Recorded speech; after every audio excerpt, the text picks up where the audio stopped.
Hey boys and girls, this is going to be your last read aloud for your second grade school year. So I hope you enjoy this book called Fireflies. This book is by Julie Brinklow, and I love this book. It's perfect for summer. Summer in Texas especially, when you go outside at night and you see those flickering lights that you might see some fireflies. On a summer evening, I looked up from dinner through the open window to the backyard. It was growing dark. My treehouse was a black shape in the tree, and I wouldn't go up there now. But something flickered there a moment. I looked, and it was gone. It flickered again over near the fence. Fireflies. Don't let your dinner get cold, said Mama. I forked the meat and corn and potatoes into my mouth. Please, may I go out? The fireflies. Mama smiled, and Daddy nodded. Go ahead, they said. I ran from the table down to the cellar to find a jar. I knew where to look, behind the stairs. What do you think he's going to do with that jar? The jars were dusty, and I polished one clean on my shirt. Then I ran back up, 2 steps at a time. Have you ever been so excited that you skip steps when you run because you want to get there faster? Holes, I remembered, so they can breathe.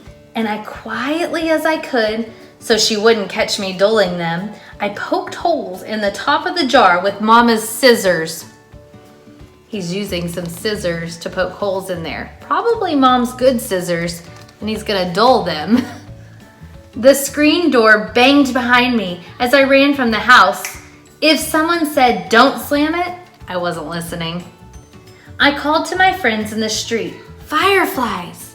But they had come before me with polished jars, and others were coming behind. That's cool, all his friends are meeting in the street. They're gonna try and catch some fireflies.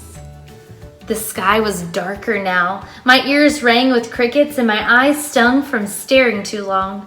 I blinked hard as I watched them. Fireflies, blinking on and blinking off, dipping low, soaring high above my head, making white patterns in the dark.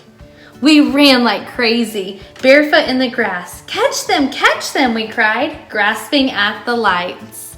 Look at all those fireflies. Suddenly, a voice called out above the others, "I caught one!" And it was my own.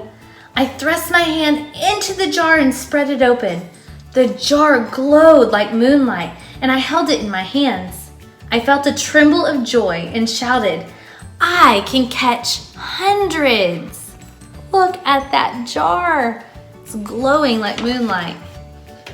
Then we dashed about, waving our hands into the air like nets, catching 2, 10, hundreds of fireflies, thrusting them into jars, waving our hands for more. Then someone called from my house, "It's time to come in now," and others called from other houses, and it was over. My friends took jars of fireflies to different homes. They're all going back home with jars full of glowing fireflies. I climbed the stairs to my room and set the jar on a table by my bed. Mama kissed me and turned out the light. "I got hundreds," I said. Daddy called from the hallway, "See you later, alligator." "After a while, crocodile," I called back. I caught hundreds of fireflies. He's a little excited about that, isn't he? In the dark, I watched the fireflies from my bed. They blinked off and on, and the jar glowed like moonlight. But it was not the same. The fireflies beat their wings against the glass and fell to the bottom and lay there. The light in the jar turned yellow, like a flashlight left on too long. I tried to swallow, but something in my throat would not go down. And the light grew dimmer, green, like the moonlight underwater. Oh no, what's happening? I shut my eyes tight and put my pillow over my head. They were my fireflies. I caught them. They made moonlight in the jar, but the jar was nearly dark.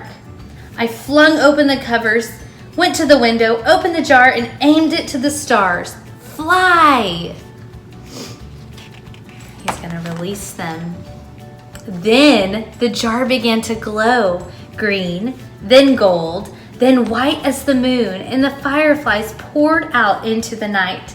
Fireflies, blinking on, blinking off, dipping low, soaring high above my head, making circles around the moon like stars dancing. Look at how beautiful that is. I held the jar dark and empty in my hands. The moonlight and the fireflies swam in my tears, but I could feel myself smiling. So he's crying because he wanted to keep those fireflies, but he's happy too because of the experience and the beauty that fireflies bring. So I remember a time when I was a little girl playing softball at night, and you could see out in the field just these fireflies around. And it was so fun to see that while you're on the field playing a sport. We also love to sit outside during the summertime and look at all the beauty that they put out and maybe even catch some. But as he showed here, catching them but releasing them is the best part, because we want them to continue spreading their light, just like I want you to continue spreading your light, not only the rest of this summer, but throughout your whole life. So please know that your second grade teachers love you so much. We miss you so much. We are very proud of you. And always, always come back down that hallway and visit your second grade teachers. We love you guys. Bye.